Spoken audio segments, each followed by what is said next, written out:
Fl-aħħar xhur ġew frankati 300,000 metru kubu ta' ilma minn djar privati grazzi għal informazzjoni li l-Korporazzjoni għas-Servizzi tal-Ilma qed tgħaddi lir-residenti dwar kemm qed jaħlu ilma fid-dar. Dan qalitu l-Ministru għall-Enerġija Mirjam Dalli meta fil-Parlament it-tnejn filgħodu wieġbet dwar miżuri u kampanji li hemm għaddejja bħalissa li jippromovu l-użu sostenibbli u effiċjenti tal-ilma. Il-Ministru Dalli spjegat kif fost l-oħrajn il-Korporazzjoni għas-Servizzi tal-Ilma qed tibgħat messaġġi lis-sidien tad-djar dwar kemm qed jaħlu ilma ta' kuljum.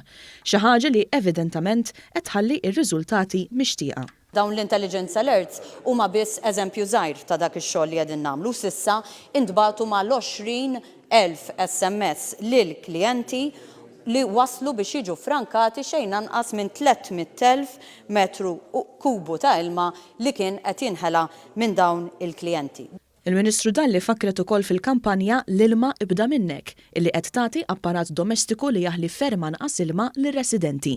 Tiddur il-lokalitajiet kollha madwar Malta u għandek raġun, għadna ma bdejniex induru l-lokalitajiet Tawdex, imma fil-pjan tagħna hemm ukoll li mmorru propju fil-Gżira Awċija.